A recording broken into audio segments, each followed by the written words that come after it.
ಎಲ್ಲರಿಗೂ ನಮಸ್ಕಾರ.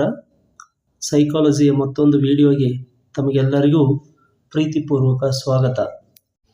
ನಾನು ಪರಶುರಾಮ್. TETಯಲ್ಲಿ 3ನೇ ಭಾಗದಲ್ಲಿ ಕೇಳುವ ಶಿಶು ವಿಕಸನ ಮತ್ತು ಬೋಧನಾಶಾಸ್ತ್ರ CDP ಪ್ರಶ್ನೆಗಳಲ್ಲಿ ಬಹಳಷ್ಟು ಪ್ರಶ್ನೆಗಳು ಅನ್ವಯ ಪ್ರಶ್ನೆಗಳು ಆಗಿರೋದರಿಂದ ಅದನ್ನು ಕೂಲಂಕುಷವಾಗಿ ನಾವು ಅಧ್ಯಯನ ಮಾಡಬೇಕು. ಅದಕ್ಕೋಸ್ಕರ ನಾನು 2014ರಿಂದ 2024 ಪ್ರಶ್ನೆ ಪತ್ರಿಕೆಯ ಪ್ರಶ್ನೆ ಪತ್ರಿಕೆಯ 4 ಆಯ್ಕೆಗಳ ಸಮಗ್ರ ವಿಶ್ಲೇಷಣೆಯನ್ನು ನಿಮ್ಮೊಂದಿಗೆ ಚರ್ಚಿಸ್ತಾ ಇದ್ದೇನೆ. ಈ ವಿಡಿಯೋವನ್ನು ಕೊನೆಯವರೆಗೆ ನೋಡಿದ್ದೇ ಆದಲ್ಲಿ ಪರೀಕ್ಷೆಯಲ್ಲಿ ಹೆಚ್ಚು ಅಂಕ ಗಳಿಸಲು ಈ ವಿಶ್ಲೇಷಣೆ ಸಹಾಯ ಆಗುತ್ತೆ ಎನ್ನುವ ಉದ್ದೇಶದೊಂದಿಗೆ ನನ್ನ ವಿಡಿಯೋವನ್ನು ಪ್ರಾರಂಭಿಸ್ತಾ ಇದ್ದೇನೆ. ಮೊದಲನೆಯ ಪ್ರಶ್ನೆ ಈ ರೀತಿಯಾಗಿದೆ. ಅನುವಂಶೀಯತೆಯ ಸಿದ್ಧಾಂತಕ್ಕೆ ಸಂಬಂಧಿಸಿದಂತೆ ಪ್ರಾಬಲ್ಯ ಮತ್ತು ಪ್ರತ್ಯೇಕೀಕರಣ ತತ್ವಗಳನ್ನು ನೀಡಿದವರು.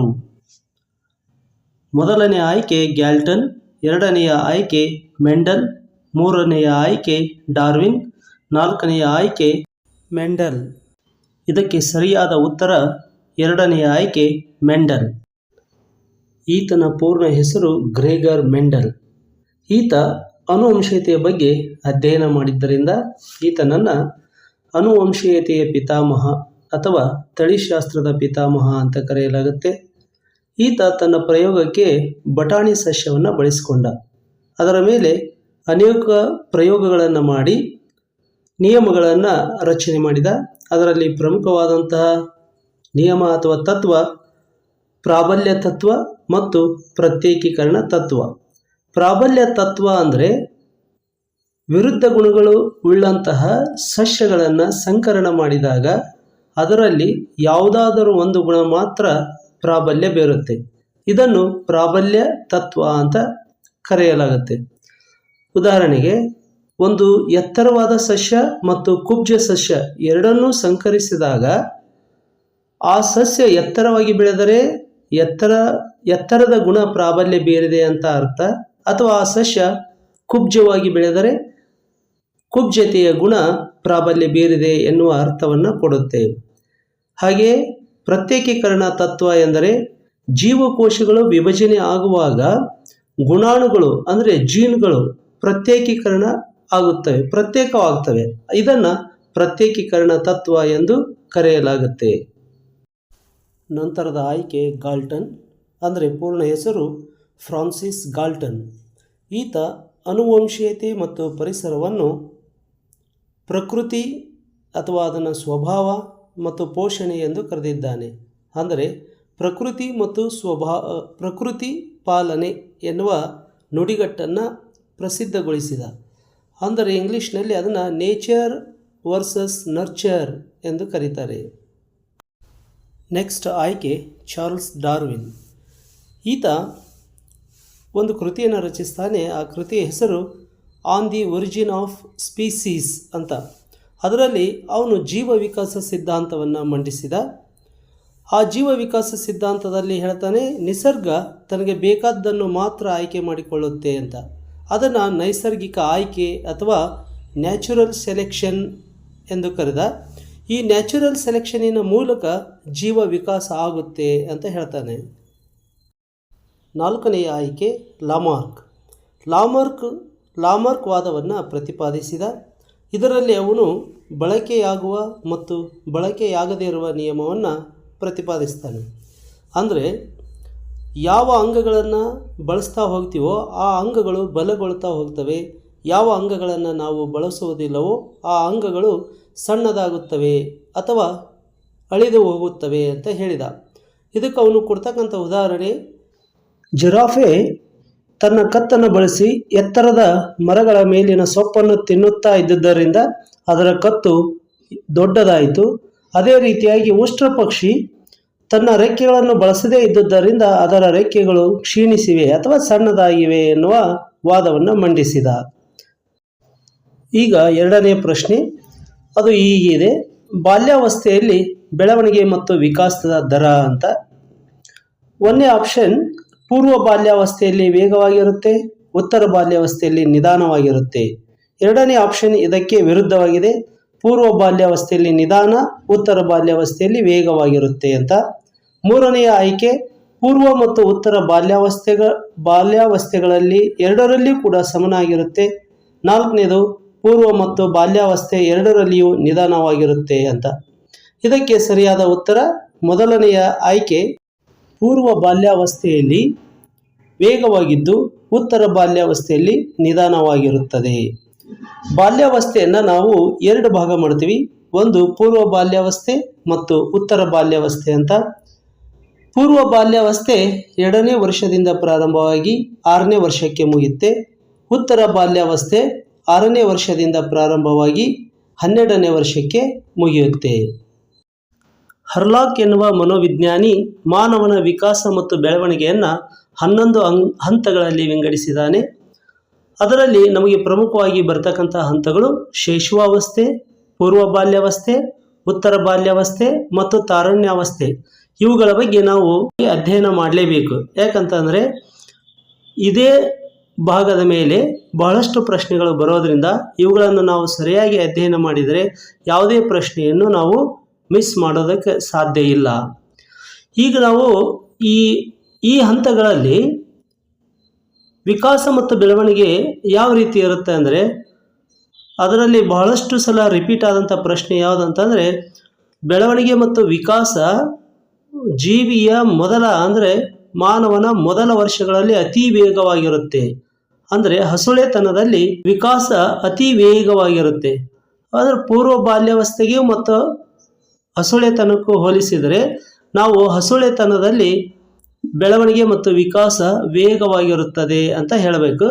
ಅದನ್ನು ಪೂರ್ವ ಬಾಲ್ಯಾವಸ್ಥೆಗೂ ಮತ್ತು ಉತ್ತರ ಬಾಲ್ಯಾವಸ್ಥೆ ಎರಡಕ್ಕೂ ಹೋಲಿಸಿಕೊಟ್ಟಾಗ ಪೂರ್ವ ಬಾಲ್ಯಾವಸ್ಥೆಯಲ್ಲಿ ವೇಗವಾಗಿರುತ್ತೆ, ಉತ್ತರ ಬಾಲ್ಯಾವಸ್ಥೆಯಲ್ಲಿ ನಿಧಾನವಾಗಿರುತ್ತೆ ಅಂತ ಹೇಳಬೇಕು. ಪೂರ್ವ ಬಾಲ್ಯಾವಸ್ಥೆಯ ಬಗ್ಗೆ ಇನ್ನೂ ಹೆಚ್ಚಿನ ಚರ್ಚೆ ಮಾಡೋದಾದರೆ ನಾವಿಲ್ಲಿ ಮುಖ್ಯವಾಗಿ ಏನು ಚರ್ಚೆ ಮಾಡಬೇಕಂದ್ರೆ, ಈ ಹಂತದ ಮಕ್ಕಳಲ್ಲಿ ಯಾವೆಲ್ಲ ವರ್ತನೆಗಳು ಕಂಡುಬರ್ತವೆ ಹಾಗೂ ಅವರಿಗೆ ನಾವು ಎಂತಹ ಶಿಕ್ಷಣವನ್ನು ಕೊಟ್ಟರೆ ಆ ವ್ಯಕ್ತಿ ಪರಿಪೂರ್ಣ ವ್ಯಕ್ತಿ ಆಗ್ತಾನೆ ಅನ್ನೋದನ್ನು ಅಧ್ಯಯನ ಮಾಡಬೇಕು. ಈ ಹಂತದಲ್ಲಿ ಭಾಷಾ ವಿಕಾಸ ತೀವ್ರಗತಿಯಲ್ಲಿ ಇರೋದರಿಂದ ನಾವು ಆ ಮಗುವಿಗೆ ಏನು ಮಾಡಬೇಕಂತಂದರೆ 3ರಿಂದ 4 ಭಾಷೆಗಳನ್ನು ಕಲಿಸಿದರೆ ಬಹಳಷ್ಟು ಅನುಕೂಲ ಆಗುತ್ತೆ. ಮತ್ತು ಜ್ಞಾಪಕ ಶಕ್ತಿ ತೀವ್ರವಾಗಿರೋದ್ರಿಂದ ಮಗ್ಗಿಗಳನ್ನು, ಪ್ರಾಸಪದ್ಯಗಳನ್ನು ಅವರಿಗೆ ಕಂಠಪಾಠ ಮಾಡಿಸೋದು ಬಹಳಷ್ಟು ಮುಖ್ಯ. ಹಾಗೂ ಈ ಹಂತದಲ್ಲಿ ಮಕ್ಕಳು ಏನು ಮಾಡ್ತಾರೆ ಅಂತಂದರೆ, ಯಾವುದೇ ಲಿಂಗ ಭೇದವಿಲ್ಲದೆ ಒಟ್ಟೊಟ್ಟಿಗೆ ಆಟವನ್ನು ಆಡ್ತಾರೆ. ಅಂದರೆ ಮನೆ ಕಟ್ಟೋದು, ಮದುವೆ ಆಟಗಳನ್ನು ಮತ್ತು ಅಡುಗೆ ಮಾಡ್ತಕ್ಕಂಥ ಆಟಗಳನ್ನು, ಈ ರೀತಿಯ ಆಟಗಳನ್ನು ಆಡ್ತಾ ಹೋಗ್ತಾರೆ. ಇನ್ನು ನೆಕ್ಸ್ಟ್, ಈ ಹಂತದಲ್ಲಿ ಮಗುವಿನಲ್ಲಿ ಸಂವೇಗಗಳು ತಾತ್ಕಾಲಿಕವಾಗಿರ್ತವೆ, ಅಂದರೆ ಕ್ಷಣಿಕ ಮಾತ್ರ ಆಗಿರ್ತವೆ. ಅವು ವಿದ್ಯಾರ್ಥಿ ಅಥವಾ ಮಗು ಏನಾದರೂ ಅಳ್ತಾ ಇದ್ದರೆ ಅವನಿಗೆ ನಾವು ಚಾಕ್ಲೇಟ್ ಕೊಟ್ಟುಬಿಟ್ರೆ ಸುಮ್ಮನಾಗಿ ಬಿಡ್ತಾನೆ. ಇದು ತಾತ್ಕಾಲಿಕ ಗುಣಗಳನ್ನು ಹೊಂದಿರ್ತಾನೆ. ಈ ಹಂತದಲ್ಲಿ ಮಕ್ಕಳನ್ನು ಅತಿ ಶಿಸ್ತಿನಿಂದ ಬೆಳೆಸದೆ ಪ್ರಜಾಪ್ರಭುತ್ವ ಶಿಸ್ತು ಪಾಲನಾ ವಿಧಾನದಲ್ಲಿ ಬೆಳೆಸಿದ್ದೇ ಆದಲ್ಲಿ ಆ ಮಕ್ಕಳ ವ್ಯಕ್ತಿತ್ವ ಚೆನ್ನಾಗಿ ರೂಪುಗೊಳ್ಳುತ್ತೆ. ಹಾಗೂ ಆ ಮಕ್ಕಳಿಗೆ ನಾವು ಪಂಚತಂತ್ರ ಕಥೆಗಳನ್ನು, ತೆನಾಲಿ ರಾಮಕೃಷ್ಣನ ಕಥೆಗಳನ್ನು ಮತ್ತು ಬೀರ್ಬಲ್ಲನ ಹಾಸ್ಯಚರಿತ ಕಥೆಗಳನ್ನು ಹೇಳೋದ್ರ ಮೂಲಕ ಮತ್ತು ನೀತಿ ಕಥೆಗಳನ್ನು ಹೇಳೋದ್ರ ಮೂಲಕ ಅವರಿಗೆ ನಾವು ಶಿಕ್ಷಣವನ್ನು ಕೊಡಬಹುದು. ಅದಕ್ಕೋಸ್ಕರ ಈ ಹಂತದಲ್ಲಿ ಮಕ್ಕಳಿಗೆ ಏನು ಮಾಡ್ತಾರೆ ಅಂತಂದರೆ, ನರ್ಸರಿ ಶಿಕ್ಷಣವನ್ನು ಕೊಡೋದಕ್ಕೆ ಪ್ರಯತ್ನಿಸ್ತಾರೆ ಪಾಲಕರು. ಅದರಲ್ಲಿ ವೈಜ್ಞಾನಿಕ ಬೋಧನಾ ವಿಧಾನಗಳಾದಂಥ ಮಾಂಟೆಸರಿ ಬೋಧನಾ ವಿಧಾನ ಮತ್ತು ಕಿಂಡರ್ ಗಾರ್ಟನ್ ಮಾದರಿಯ ಬೋಧನಾ ವಿಧಾನಗಳನ್ನು ಅನುಸರಿಸಬೇಕು. ಹಾಗೆ ಈ ಜೀನ್ ಪಿಯಾಜೆಯವರ ಜ್ಞಾನಾತ್ಮಕ ವಿಕಾಸದ ಹಂತಗಳು ಅಂತ ಅಧ್ಯಯನ ಮಾಡ್ತೀವಿ. ಅಲ್ಲಿ 2ನೇ ಹಂತವಾದಂಥ ಕಾರ್ಯಪೂರ್ವ ಹಂತ, ಅಂದರೆ 2ರಿಂದ 7 ವರ್ಷಗಳವರೆಗೆ ಇರತಕ್ಕಂಥ ಈ ಹಂತ ಈ ಪೂರ್ವ ಬಾಲ್ಯಾವಸ್ಥೆಯಲ್ಲಿಯೇ ಬರುತ್ತೆ. ಪೂರ್ವ ಬಾಲ್ಯಾವಸ್ಥೆಯನ್ನು ಬೇರೆ ಬೇರೆ ಹೆಸರುಗಳಿಂದ ಕರೆಯಲಾಗುತ್ತೆ. ಅದು ಯಾವ್ಯಾವ ಅಂತಂದರೆ, ಒಂದು ಶಾಲಾ ಪೂರ್ವ ಹಂತ, ಆನಂತರ ಅನ್ವೇಷಣಾ ಹಂತ, 3ನೇದು ಪ್ರಶ್ನಿಸುವ ಹಂತ, 4ನೇದು ಕೂಟಪೂರ್ವ ಯುಗ ಅಂತ ಕರೀತಾರೆ. ನಾವು ಇಲ್ಲಿ ಉತ್ತರ ಬಾಲ್ಯಾವಸ್ಥೆ ಮತ್ತು ಪೂರ್ವ ಬಾಲ್ಯಾವಸ್ಥೆಗಳನ್ನು ಹೋಲಿಸಿ ನೋಡುವಾಗ ಉತ್ತರ ಬಾಲ್ಯಾವಸ್ಥೆಯನ್ನು ಶಾಲಾ ಹಂತ ಅಂತ ಕರೆದರೆ ಪೂರ್ವ ಬಾಲ್ಯಾವಸ್ಥೆಯನ್ನು ಶಾಲಾ ಪೂರ್ವ ಹಂತ ಅಂತ ಕರೀತಾರೆ. ಉತ್ತರ ಬಾಲ್ಯಾವಸ್ಥೆಯನ್ನು ಕೂಟ ಯುಗ ಅಂತ ಕರೆದರೆ ಪೂರ್ವ ಬಾಲ್ಯಾವಸ್ಥೆಯನ್ನು ಕೂಟ ಪೂರ್ವ ಯುಗ ಅಂತ ಕರೀತಾರೆ. ಈ ಎರಡೂ ಪಾಯಿಂಟ್ಗಳನ್ನು ನಾವು ನೆನಪಿಟ್ಕೊಂಡ್ರೆ ಪರೀಕ್ಷೆಯಲ್ಲಿ ಈಸಿಯಾಗಿ ಉತ್ತರಿಸಬಹುದು.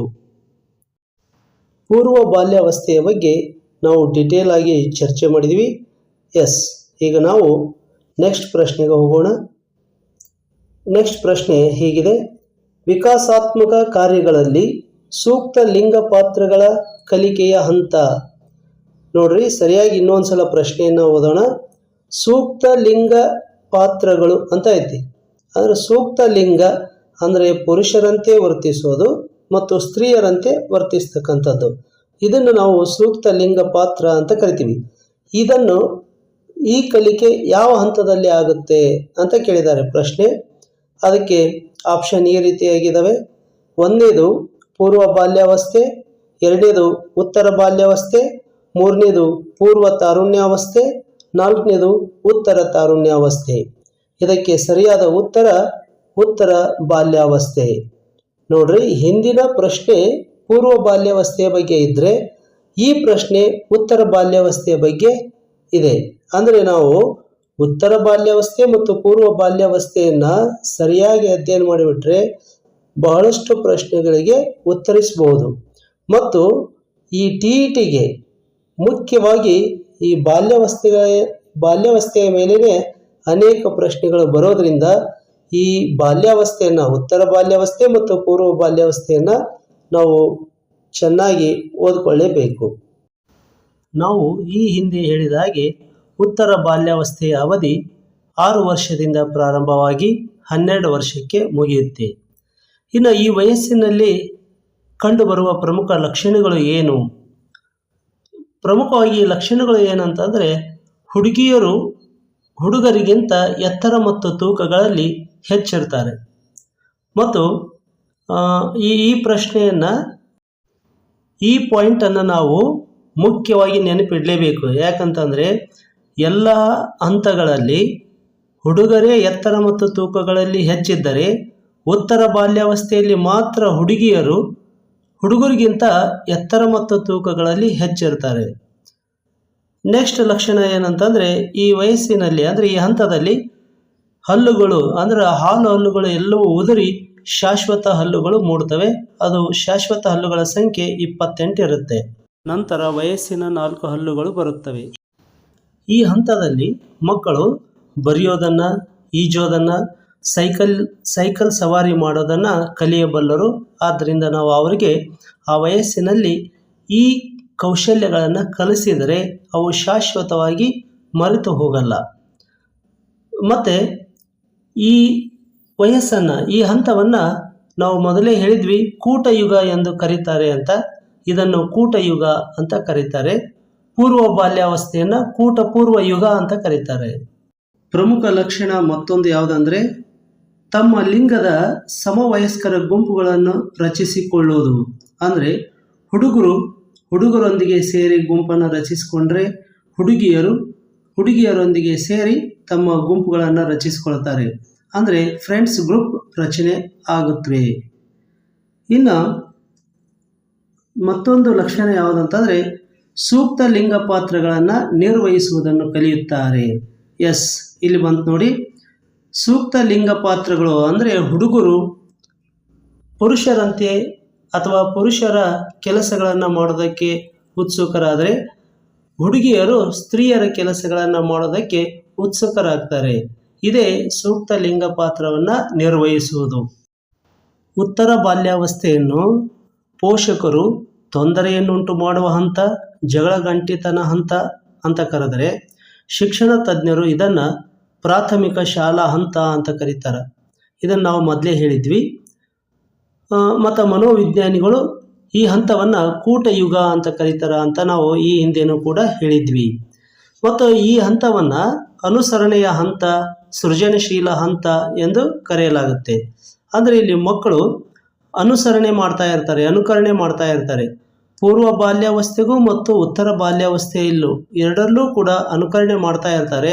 ಆದರೆ ವ್ಯತ್ಯಾಸ ಇಷ್ಟೇ, ಪೂರ್ವ ಬಾಲ್ಯಾವಸ್ಥೆಯಲ್ಲಿ ಮಕ್ಕಳು ತಮ್ಮ ತಂದೆ ತಾಯಿಗಳ ಕೆಲಸಗಳನ್ನು, ಅಂದರೆ ಅವರು ಮಾಡ್ತಕ್ಕಂಥ ಟಿ ವಿ ಹಚ್ಚೋದು, ಫ್ಯಾನ್ ಹಚ್ಚೋದು, ಲೈಟ್ ಹಚ್ಚೋದು ಇಂತಹ ಕೆಲಸಗಳನ್ನು ಅನುಸರಿಸ್ತಾರೆ. ಆದರೆ ಉತ್ತರ ಬಾಲ್ಯಾವಸ್ಥೆಯಲ್ಲಿ ತಂದೆ ತಾಯಿಗಳ ನಡೆ ನುಡಿಗಳನ್ನು, ಅವರ ವರ್ತನೆಗಳನ್ನು ಅನುಕರಣೆ ಮಾಡ್ತಾ ಇರ್ತಾರೆ. ಇಷ್ಟೇ ವ್ಯತ್ಯಾಸ. ಈ ಹಂತವನ್ನು ಸೃಜನಶೀಲ ಹಂತ ಅಂತಲೂ ಕರೀತಾರೆ. ಅಂದರೆ ವಿದ್ಯಾರ್ಥಿಗಳು ಅಥವಾ ಮಕ್ಕಳು ಏನು ಮಾಡ್ತಾ ಇರ್ತಾರೆ ಅಂತಂದರೆ ಸೈಕಲ್ ರಿಪೇರಿ ಮಾಡೋದು, ಮೋಟಾರ್ ರಿಪೇರಿ ಮಾಡೋದು, ಈ ರೀತಿಯ ಕೆಲಸಗಳನ್ನು ಮಾಡ್ತಾ ಇರ್ತಾರೆ.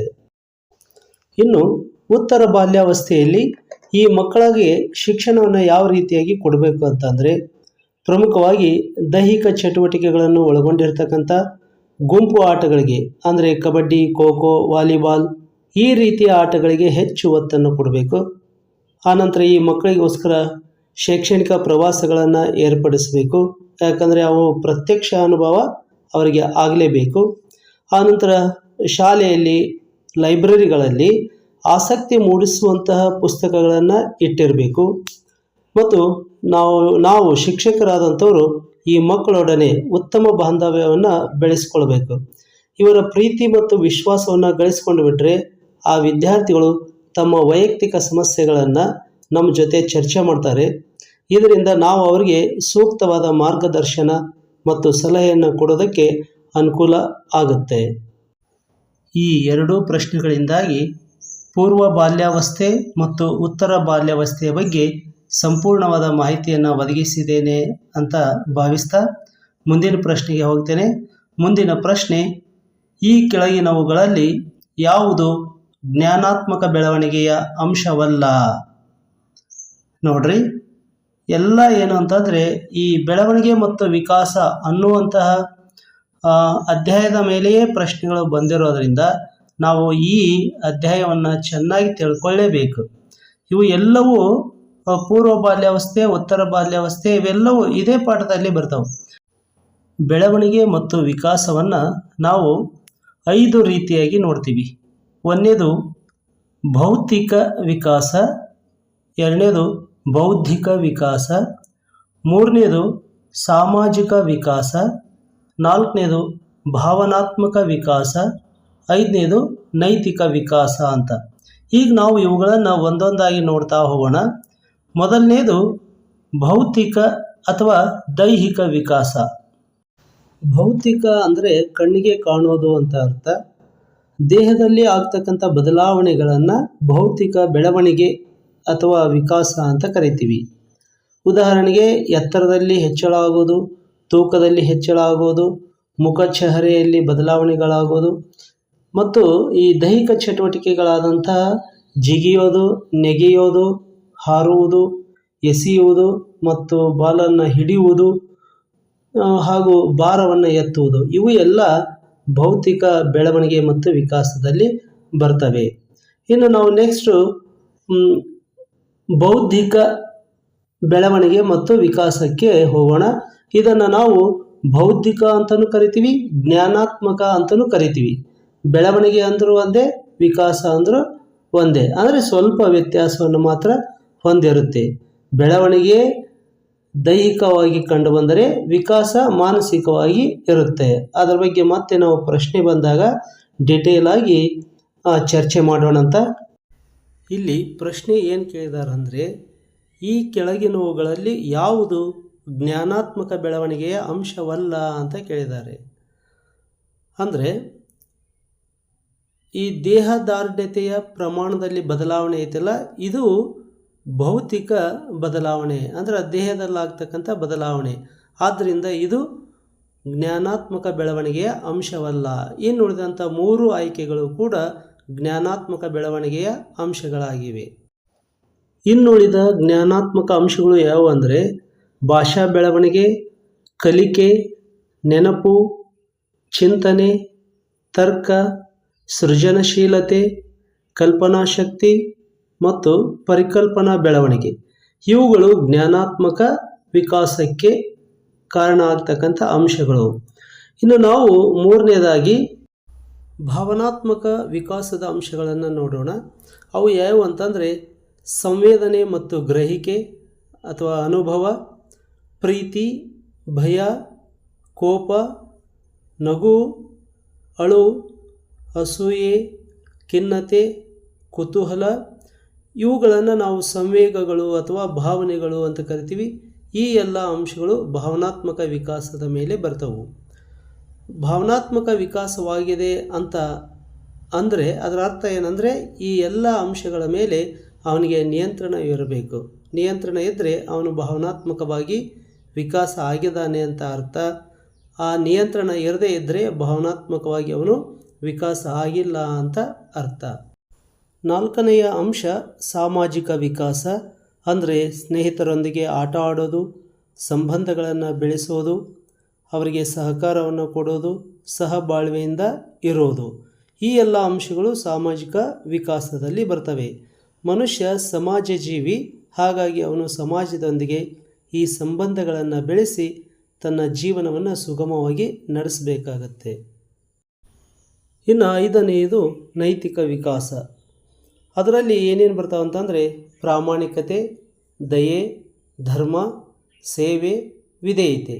ಈ ಅಂಶಗಳನ್ನು ನೈತಿಕ ಅಂಶಗಳು ಅಂತ ಕರಿತೀವಿ. ಈಗ ಮುಂದಿನ ಪ್ರಶ್ನೆ, ಜೀವನದ ಯಶಸ್ಸಿಗೆ ಪೂರಕವಾಗಿ ಬುದ್ಧಿಶಕ್ತಿ ಸೂಚ್ಯಂಕ ಮತ್ತು ಭಾವನಾತ್ಮಕ ಸೂಚ್ಯಂಕಗಳಿಗಿರುವ ಸಂಬಂಧವೇನು ಅಂತ. ಅಂದರೆ IQ ಮತ್ತು EQಗೆ ಯಾವ ರೀತಿಯ ಸಂಬಂಧ ಇದೆ ಅಂತ. EQ IQಗಿಂತ ಮಹತ್ವವಾದದ್ದು ಅಂತ ಒಂದನೆಯ ಆಯ್ಕೆ. ಎರಡನೆಯ ಆಯ್ಕೆ IQ EQಗಿಂತ ಮಹತ್ವವಾಗಿದೆ ಅಂತ ಅನ್ನುತ್ತೆ.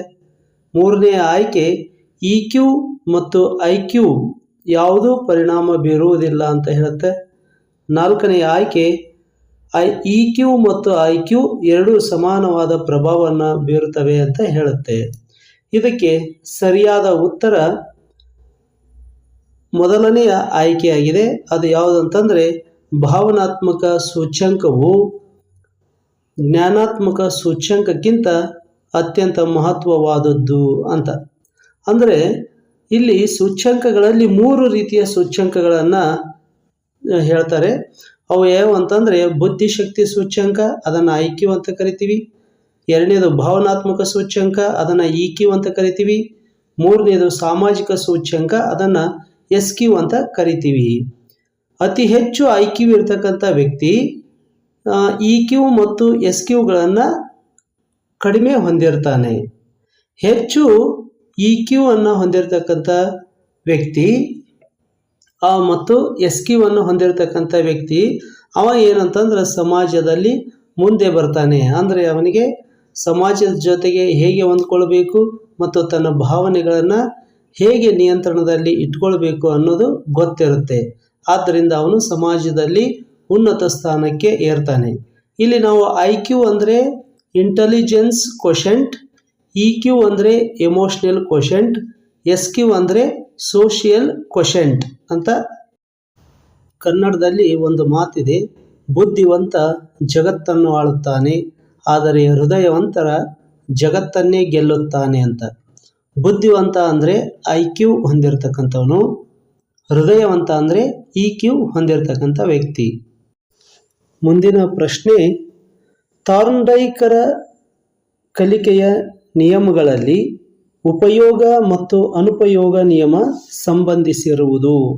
ಆಯ್ಕೆಗಳು ಹೀಗಿವೆ: 1 ಸಿದ್ಧತಾ ನಿಯಮ, 2 ಅಭ್ಯಾಸ ನಿಯಮ, 3 ಪರಿಣಾಮ ನಿಯಮ, 4 ಸಂಯೋಜನೆಯ ನಿಯಮ. ಸರಿಯಾದ ಉತ್ತರ ಅಭ್ಯಾಸ ನಿಯಮ. ಇದರಲ್ಲಿ 3 ನಿಯಮಗಳು ಥಾರ್ನ್ಡೈಕನಿಗೆ ಸಂಬಂಧಿಸಿದ್ದು, 1 ಮಾತ್ರ ಜಾನ್ ಲಾಕನಿಗೆ ಸಂಬಂಧಿಸಿದ ನಿಯಮ ಆಗಿದೆ. E.L. ಥಾರ್ನ್ಡೈಕನನ್ನು ನಾವು ಶೈಕ್ಷಣಿಕ ಮನೋವಿಜ್ಞಾನದ ಪಿತಾಮಹ, ಅದರಲ್ಲಿ ಕೂಡ ಆಧುನಿಕ ಶೈಕ್ಷಣಿಕ ಮನೋವಿಜ್ಞಾನದ ಪಿತಾಮಹ ಅಂತ ಕರಿತೀವಿ. ಯಾಕಂದರೆ ಅವನು ಶೈಕ್ಷಣಿಕ ಮನೋವಿಜ್ಞಾನ ಎನ್ನುವ ಕೃತಿಯನ್ನು ರಚಿಸಿದ. ಈತ ಪ್ರಯೋಗ ಮಾಡಲು ಬೆಕ್ಕನ್ನು ತೆಗೆದುಕೊಳ್ತಾನೆ. ಬೆಕ್ಕಿನ ಮೇಲೆ ಅನೇಕ ಪ್ರಯೋಗಗಳನ್ನು ಕೈಗೊಂಡು ಕಲಿಕೆಯ 3 ನಿಯಮಗಳನ್ನು ಪ್ರತಿಪಾದಿಸಿದ. ಅದರಲ್ಲಿ ಮೊದಲನೆಯ ನಿಯಮ ಸಿದ್ಧತಾ ನಿಯಮ. ಅಂದರೆ ಕಲಿಯಲು ಸಿದ್ಧವಿರುವವನಿಗೆ ಸಿದ್ಧ ಇರುವವನಿಗೆ ಕಲಿಸುವುದು ಬಹಳಷ್ಟು ಪರಿಣಾಮ ಬೀರುತ್ತೆ ಅಂತ ಹೇಳ್ತಾನೆ. ಹಾಗೂ ಕಲಿಯಲು ಸಿದ್ಧ ಇಲ್ಲದವನಿಗೆ ಕಲಿಸುವುದು ವೇಸ್ಟ್ ಅಂತ ಹೇಳ್ತಾನೆ. ಮತ್ತು ಕಲಿಯಲು ಸಿದ್ಧ ಇರುವವನಿಗೆ ಕಲಿಸದೇ ಇರುವುದು ಕೂಡ ತಪ್ಪು, ಅದು ಕೂಡ ಪರಿಣಾಮವನ್ನು ಅಥವಾ ಅವನಿಗೆ ಅತೃಪ್ತಿಯನ್ನು ನೀಡುತ್ತೆ ಅಂತ ಹೇಳ್ತಾನೆ. ಇದನ್ನು ಕಾದ ಕಬ್ಬಿಣಕ್ಕೆ ಹೋಲಿಸಲಾಗುತ್ತೆ. ಇದನ್ನು ಬಹಳಷ್ಟು ಸಲ ಪ್ರಶ್ನೆ ಮಾಡಲಾಗಿದೆ. ಕಾದ ಕಬ್ಬಿಣಕ್ಕೆ ಹೋಲಿಸುವಂತಹ ನಿಯಮ ಯಾವುದು ಅಂದರೆ ಅದು ತಾರಂಡೈಕನ ಸಿದ್ಧತಾ ನಿಯಮ. ಮತ್ತು ನಾವು ಶಿಕ್ಷಕರಾದಂಥವರು ಕಲಿಯಲು ವಿದ್ಯಾರ್ಥಿಗಳನ್ನು ಸಿದ್ಧಗೊಳಿಸಿಯೇ ನಾವು ಏನು ಮಾಡ್ಬೇಕಂದ್ರೆ ಅವರಿಗೆ ಕಲಿಸ್ಬೇಕು. ಅಂದಾಗ ಮಾತ್ರ ನಮ್ಮ ಬೋಧನೆ ಪರಿಣಾಮಕಾರಿ ಆಗುತ್ತೆ. ಎಸ್, ಇಲ್ಲಿ ಬಂತು ನೋಡ್ರಿ ಎರಡನೆಯ ನಿಯಮ, ಅಭ್ಯಾಸ ನಿಯಮ. ಈ ಅಭ್ಯಾಸ ನಿಯಮ ಅಂದ್ರೇನು? ಒಂದು ಕಾರ್ಯವನ್ನು ಪದೇ ಪದೇ ಮಾಡಿದಾಗ ಅದರ ಬಲ ಹೆಚ್ಚಾಗ್ತಾ ಹೋಗುತ್ತೆ. ಅದನ್ನು ನಾವು ಅಭ್ಯಾಸ ನಿಯಮ ಅಂತ ಕರಿತೀವಿ. ಇದರಲ್ಲಿ ಎರಡು ನಿಯಮಗಳಿದಾವೆ. ಮತ್ತೆ ಒಂದು ಉಪಯೋಗ ನಿಯಮ ಮತ್ತು ಅನುಪಯೋಗ ನಿಯಮ ಅಂತ. ಉಪಯೋಗ ನಿಯಮ ಅಂತಂದರೆ ಕಲಿತದ್ದನ್ನು ಹೆಚ್ಚು ಹೆಚ್ಚು ಉಪಯೋಗಿಸ್ತಾ ಹೋದರೆ ಅದು ಏನಾಗುತ್ತೆ ಅಂದರೆ ಶಾಶ್ವತವಾಗಿ ನೆನಪುಳಿಯುತ್ತೆ. ಅನುಪಯೋಗ ನಿಯಮ ಅಂದರೆ ಕಲಿತದ್ದನ್ನು ನಾವು ಬಳಸದೇ ಇದ್ದರೆ ಅದು ಏನಂತಂದ್ರೆ ನಶಿಸಿ ಹೋಗಿಬಿಡುತ್ತೆ, ಮರೆತು ಹೋಗಿಬಿಡುತ್ತೆ ಅಂತಂದು ಹೇಳ್ತಾನೆ. ಉದಾಹರಣೆಗೆ ನಾವು ಸಣ್ಣವರಿದ್ದಾಗ ಯಾವಾಗೋ ಒಂದ್ಸಲ ಸೈಕಲ್ ಹೊಡೆಯೋದು ಕಲ್ತಿದ್ರೆ ಅದನ್ನು ಅಲ್ಲಿಗೆ ಕೈ ಬಿಟ್ಟುಬಿಟ್ರೆ ಅದು ಮುಂದೆ ನಾವು ವಯಸ್ಸಾದ ಮೇಲೆ ಹೊಡೆಯೋದಕ್ಕೆ ಹೋದರೆ ಬರಲ್ಲ. ಅದೇ ರೀತಿಯಾಗಿ ಕಂಪ್ಯೂಟರ್ ಕಲಿಯೋದು, ಅದು ಟೈಪಿಂಗ್ ಮಾಡೋದನ್ನು ನಾವು ಕಲ್ತು ಬಿಡ್ತೀವಿ. ಕೆಲವೊಂದಿಷ್ಟು ದಿನ 1-2-3 ವರ್ಷ ಬಳಸದೇ ಇದ್ದರೆ ಅದೆಲ್ಲವೂ ನಮಗೆ ನೆನಪು ಹಾರಿ ಹೋಗಿಬಿಡುತ್ತೆ. ಉದಾಹರಣೆಗೆ ನುಡಿಯನ್ನು ನಾವು ಕಂಟಿನ್ಯೂ ಆಗಿ ಬಳಸದೇ ಇದ್ದರೆ ಅದು ನಮಗೆ ಮರೆತು ಹೋಗ್ತಕ್ಕಂಥ ಸಾಧ್ಯತೆಗಳು ಹೆಚ್ಚಿರ್ತವೆ. ಇದನ್ನು ನಾವು ಅನುಪಯೋಗ ನಿಯಮ ಅಂತ ಕರಿತೀವಿ. ಉಪಯೋಗ ನಿಯಮಕ್ಕೆ ಉದಾಹರಣೆಗಳನ್ನು ಹೇಳ್ಬೇಕಂತಂದರೆ ರೂಢಿ ಪದ್ಧತಿ ಅಥವಾ ಅದನ್ನು ಡ್ರಿಲ್ಲಿಂಗ್ ಮೆಥಡ್ ಅಂತ ಕರಿತೀವಿ. ಅಂದರೆ ಪದೇ ಪದೇ ಅವುಗಳನ್ನೇ ಹೇಳ್ತಾ ಇರೋದು. ಶಾಲೆಯಲ್ಲಿ ನಾವು ಮಕ್ಕಳ ಮೇಲೆ ಇವುಗಳನ್ನು ಪ್ರಯೋಗ ಮಾಡ್ತಾ ಇರ್ತೀವಿ. ಇನ್ನು ಮೂರನೆಯ ನಿಯಮ ಪರಿಣಾಮ ನಿಯಮ. ಪರಿಣಾಮ ನಿಯಮ ಅಂದ್ರೇನು? ಸಂತೋಷದಾಯಕವಾದಂಥ ಅನುಭವಗಳು ದೀರ್ಘಕಾಲದವರೆಗೆ ನೆನಪಿನಲ್ಲಿ ಉಳಿತವೆ. ಅಂದರೆ ಅವು ನಮ್ಮ ಮೇಲೆ ಪರಿಣಾಮವನ್ನು ಬೀರಿ ಹೆಚ್ಚು ಕಾಲದವರೆಗೆ ನೆನಪುಳಿತವೆ. ಅದೇ ಅಸಂತೋಷದಾಯಕವಾದಂಥ ಅನುಭವಗಳು ಕೆಟ್ಟ ಪರಿಣಾಮವನ್ನು ಬೀರೋದ್ರಿಂದ ಅವನ್ನು ನಾವು ಮರೆತು ಬಿಡ್ತೀವಿ. ಅದಕ್ಕೇನು ಅಂತಂದರೆ ಒಂದು ಮಾತನ್ನು ಹೇಳ್ತಾನೆ ತಾರಂಡೈಕ್, ಯಶಸ್ಸು ಮಾತ್ರ ಯಶಸ್ಸನ್ನು ಹೊಂದುವಂತೆ ಮಾಡುತ್ತದೆ ಅಂತ. ಅಂದರೆ ನಾವು TETಯಲ್ಲಿ ಹೆಚ್ಚು ಮಾರ್ಕ್ಸ್ ತೆಗೆದುಕೊಂಡು ಪಾಸ್ ಆಗಿಬಿಟ್ರೆ ಅದು ಉತ್ತಮ ಪರಿಣಾಮವನ್ನು ಬೀರಿ ನಮಗೆ CETಗೆ ಅಧ್ಯಯನ ಮಾಡೋದಕ್ಕೆ ಹಚ್ಚುತ್ತೆ. ಅಲ್ಲಿಯೂ ಕೂಡ ನಾವು ಸಕ್ಸಸ್ಸನ್ನು ಹೊಂದುತ್ತೀವಿ. ಅದಕ್ಕೆ ಅವನು ಹೇಳಿದ್ದು ಯಶಸ್ಸು ಮಾತ್ರ ಯಶಸ್ಸನ್ನು ಹೊಂದುವಂತೆ ಮಾಡುತ್ತೆ ಅಂತ. ಇನ್ನು ನಾಲ್ಕನೆಯ ಆಯ್ಕೆ ಸಂಯೋಜನೆಯ ನಿಯಮ ಅಂತ ಇದೆ. ಇದು ತಾರ್ಡೈಕನ ನಿಯಮ ಅಲ್ಲ. ಈ ನಿಯಮವನ್ನು ಮೊಟ್ಟ ಮೊದಲನೆಯ ಬಾರಿಗೆ ಅರಿಸ್ಟಾಟಲ್ ಹೇಳಿದ. ಈ ನಿಯಮವನ್ನು ಜಾನ್ ಲಾಕ್ ಪ್ರಸಿದ್ಧಿಗೊಳಿಸ್ತಾನೆ. ಸಂಯೋಜನೆ ಅಂತ ಅಂದರೆ ಈಗ ನಮಗೆ ಒಂದು ಪದ ಹೇಳಿದ ತಕ್ಷಣ, ಅಂದರೆ ಯಾರಾದರೂ ಗುಡುಗು ಎಂದ ತಕ್ಷಣ ನಮಗೆ ಅದರ ಜೊತೆಗೆ ಮಿಂಚನ್ನು ಕೂಡ ಕೂಡಿಸ್ಕೊಳ್ತೀವಿ, ಸಂಯೋಜನೆ ಮಾಡಿಕೊಳ್ತೀವಿ. ಅದೇ ರೀತಿಯಾಗಿ ಏನಾದರೂ ಸ್ವರ್ಗ ಅಂತ ಅಂದರೆ ಅದಕ್ಕೆ ನಾವು ನರಕವನ್ನು ಕೂಡ ಹೊಂದಿಸ್ಕೊಳ್ತೀವಿ. ಹಿಂಗೆ ಏನು ಅಂತಂದ್ರೆ ಒಂದು ಪದ ಹೇಳಿದ ತಕ್ಷಣ ಇನ್ನೂ ಒಂದು ಅದರ ಜೊತೆಗೂಡಿ ಇರತಕ್ಕಂತಹ ಪದ ನಾವು ಕೂಡಿಸ್ಕೊಂಡ್ರೆ ಅಥವಾ ಸಂಯೋಜನೆ ಮಾಡಿಕೊಂಡ್ರೆ ಅದನ್ನು ಸಂಯೋಜನೆಯ ನಿಯಮ ಅಂತ ಕರಿತೀವಿ. ಈಗ ಮುಂದಿನ ಪ್ರಶ್ನೆ, ಕ್ರಮಾನುಗತ ಬೋಧನೆಯು ಇದರ ಕೊಡುಗೆಯಾಗಿದೆ. ಆಯ್ಕೆ 1 ಸಾಂಪ್ರದಾಯಿಕ ಅನುಬಂಧನ ಕಲಿಕೆ, 2ನೇ ಆಯ್ಕೆ ಕ್ರಿಯಾಜನ್ಯ ಅನುಬಂಧನ ಕಲಿಕೆ, 3ನೇ ಆಯ್ಕೆ ಒಳನೋಟ ಕಲಿಕೆ, 4ನೇದು ಸಾಮಾಜಿಕ ಕಲಿಕೆ. ಸರಿಯಾದ ಉತ್ತರ ಕ್ರಿಯಾಜನ್ಯ ಅನುಬಂಧನ ಕಲಿಕೆ. ಕ್ರಿಯಾಜನ್ಯ ಅನುಬಂಧನ ಕಲಿಕೆ ಅಂದ್ರೆ ಏನು? ಈ ಕಲಿಕೆಯನ್ನು BF ಸ್ಕಿನ್ನರ್ ಎನ್ನುವ ಪ್ರತಿಪಾದಿಸಿದ. ಇದು ಒಂದು ಅನುಕ್ರಿಯೆಗೆ ಮತ್ತೊಂದು ಅನುಕ್ರಿಯೆಯು ಪುನರ್ಬಲನ ನೀಡುತ್ತದೆ ಎಂದು ಸ್ಕಿನ್ನರ್ ಹೇಳಿದ. ಇವನು ಪುನರ್ಬಲನಕ್ಕೆ ಅಥವಾ ರೀಇನ್ಫೋರ್ಸ್ಮೆಂಟ್ಗೆ ಹೆಚ್ಚು ಒತ್ತು ನೀಡಿದ್ದರಿಂದ ಈತನನ್ನು ಪುನರ್ಬಲನದ ಪಿತಾಮಹ ಅಂತ ಕರೆಯಲಾಗುತ್ತೆ. ಈತನ ಸಿದ್ಧಾಂತವನ್ನು RS ಬಾಂಡ್ ಅಂತ ಕರಿತೀವಿ. ಅಂದರೆ ಮೊದಲಿಗೆ ರೆಸ್ಪಾನ್ಸ್ ತೋರಿಸ್ಬೇಕು ಜೀವಿ, ಆನಂತರ ನಾವು ಆ ಜೀವಿಗೆ ಸ್ಟಿಮ್ಯುಲಸ್ ನೀಡಬೇಕು. ಮೊದಲು ಅದು ಪ್ರತಿಕ್ರಿಯೆಯನ್ನು ತೋರಿದಾಗ ನಾವು ಅದಕ್ಕೆ ಪ್ರಚೋದನೆಯನ್ನು ಕೊಡಬೇಕು ಅಂತ ಹೇಳ್ತಾನೆ. ಆದ್ದರಿಂದ ಈ ನಿಯಮವನ್ನು, ಈತನ ಸಿದ್ಧಾಂತವನ್ನು RS ಬಾಂಡ್ ಅಂತ ಕರೆಯಲಾಗುತ್ತೆ. ಈತ ತನ್ನ ಪ್ರಯೋಗಕ್ಕೆ ಇಲಿ ಮತ್ತು ಪಾರಿವಾಳವನ್ನು ಬಳಸಿದ. ಇದನ್ನು ಆಧಾರವಾಗಿ ಇಟ್ಕೊಂಡು ಈ ಕ್ರಮಾನುಗತ ಬೋಧನೆ ಅಥವಾ ಪ್ರೋಗ್ರಾಮ್ಡ್ ಇನ್ಸ್ಟ್ರಕ್ಷನ್ ಅನ್ನು ತರಲಾಯಿತು. ಇಲ್ಲಿ ಏನು ಮಾಡಲಾಗ್ತದೆ ಅಂದರೆ, ವಿಷಯವನ್ನು ಚಿಕ್ಕ ಚಿಕ್ಕ ತುಂಡುಗಳನ್ನಾಗಿ ಮಾಡಿ ಒಂದನೇ ವಿಷಯವನ್ನು ಕಲಿತ ನಂತರವೇ ಮತ್ತೊಂದು ವಿಷಯವನ್ನು ಅವನಿಗೆ ಕಲಿಸಲಾಗತ್ತೆ. ಇಲ್ಲಿ ಫ್ರೇಮ್ಗಳನ್ನು ಹಾಗೆಯೇ ರಚನೆ ಮಾಡಿರ್ತಾರೆ. ಮೊದಲನೆಯ ಫ್ರೇಮನ್ನು ಉತ್ತರಿಸಿದಾಗ ಮಾತ್ರ ಎರಡನೇ ಫ್ರೇಮ್ ತನ್ನಷ್ಟಕ್ಕೆ ತಾನೇ ತೆರೆದುಕೊಳ್ಳುತ್ತೆ, ಇಲ್ಲದಿದ್ದರೆ ತೆರೆದುಕೊಳ್ಳುವುದಿಲ್ಲ. ಇದು ಸ್ವಕಲಿಕೆಗೆ ಅತ್ಯಂತ ಉಪಯುಕ್ತವಾದಂಥ ಒಂದು ವಿಧಾನ. ಇನ್ನು ನೆಕ್ಸ್ಟ್ ಬರತಕ್ಕಂತಹ ಆಪ್ಷನ್ ಒಳನೋಟ ಕಲಿಕೆ. ಒಳನೋಟ ಕಲಿಕೆಯನ್ನು ವೂಲ್ಫ್ ಗ್ಯಾಂಗ್ ಕೋಹ್ಲರ್ ಪ್ರತಿಪಾದಿಸಿದ. ಇವನು ಪ್ರಮುಖವಾದಂಥ ಗೆಸ್ಟಾಲ್ಟ್ ವಾದಿ. ಈತ ಒಂದು ಚಿಂಪಾಂಜಿಯ ಮೇಲೆ ತನ್ನ ಪ್ರಯೋಗವನ್ನು ಮಾಡ್ತಾನೆ. ಚಿಂಪಾಂಜಿಯ ಹೆಸರು ಸುಲ್ತಾನ್. ಈ ಚಿಂಪಾಂಜಿಯ ಹೆಸರನ್ನು ಕೂಡ ಭಾಳಷ್ಟು ಸಲ ಕೇಳಿದ್ದಾರೆ, ಸುಲ್ತಾನ್ ಅಂತ ಬರೀಬೇಕು. ಹಾಗಾದರೆ ಒಳನೋಟ ಅಂದರೆ ಏನು? ಒಳನೋಟ ಅಂದರೆ ಸಮಸ್ಯೆಗೆ ಇದ್ದಕ್ಕಿದ್ದ ಹಾಗೆ ಉತ್ತರ ಒಳೆಯೋದು. ನಾವು ಪರೀಕ್ಷೆ ಬರೆಯುವಾಗ ಪ್ರಶ್ನೆಗೆ ಉತ್ತರ ತೋಚೋದೇ ಇಲ್ಲ. ಎಷ್ಟು ಪ್ರಯತ್ನಿಸಿದರೂ ಕನ್ಫ್ಯೂಷನ್ ಆಗ್ತಾ ಇರುತ್ತೆ, ಇದು ಉತ್ತರನೋ ಅದು ಉತ್ತರನೋ ಅಂತ. ಅದನ್ನೆಲ್ಲ ಬಿಟ್ಟು ನಾವು ಇನ್ನೊಂದು ಪ್ರಶ್ನೆಗೆ ಉತ್ತರ ಕೊಡುವಾಗ ಒಮ್ಮಿಂದ ಮುಗಿಲೇ ಈ ಹಿಂದಿನ ಪ್ರಶ್ನೆಗೆ ಯಾವುದು ಉತ್ತರ ಅಂತ ಹೊಳೆಯುತ್ತೆ. ಇದನ್ನು ಒಳನೋಟ ಕಲಿಕೆ ಅಂತ ಕರೆದಿದ್ದಾನೆ ಅವನು. ನೆಕ್ಸ್ಟ್ ಆಪ್ಷನ್ನು ಸಾಮಾಜಿಕ ಕಲಿಕೆ. ಸಾಮಾಜಿಕ ಕಲಿಕೆಯನ್ನು ವೀಕ್ಷಣಾ ಕಲಿಕೆ ಅಂತಲೂ ಕರೀತಾರೆ. ಇದನ್ನು ಪ್ರತಿಪಾದಿಸಿದವರು ಆಲ್ಬರ್ಟ್ ಬಂಡೂರರು.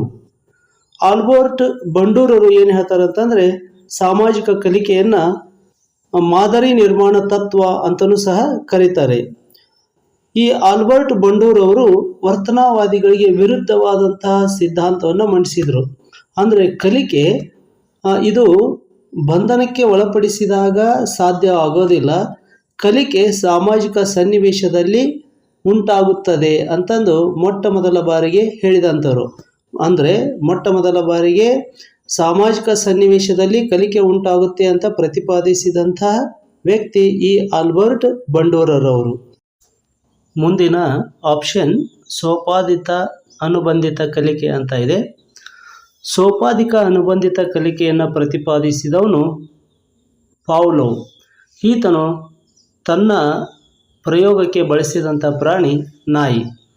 ಇದರ ಬಗ್ಗೆ ನಾನು ಮುಂದಿನ ಪ್ರಶ್ನೆಯಲ್ಲಿ ಕೇಳಿರೋದ್ರಿಂದ ಅದರ ಬಗ್ಗೆ ಡೀಟೇಲ್ ಆಗಿ ಅಲ್ಲೇ ಚರ್ಚೆ ಮಾಡೋಣ ಅಂತ ಹೇಳ್ತಾ ಇಲ್ಲಿಗೆ ನಾನು ಎಲ್ಲ ವಿಷಯಗಳನ್ನು ಸಮಗ್ರವಾಗಿ ಚರ್ಚೆ ಮಾಡಿದ್ದೀನಿ ಅಂತಂದು ಭಾವಿಸ್ತಾ, ಬಹಳಷ್ಟು ನಿಮಗೆ ಟೈಮ್ ಆದರೂ ಕೂಡ ಹೆಲ್ಪ್ ಆಗುತ್ತೆ ಅನ್ನುವ ಭರವಸೆಯೊಂದಿಗೆ ನನ್ನ ವಿಡಿಯೋವನ್ನು ಮುಗಿಸ್ತಾ ಇದ್ದೀನಿ. ಧನ್ಯವಾದಗಳು.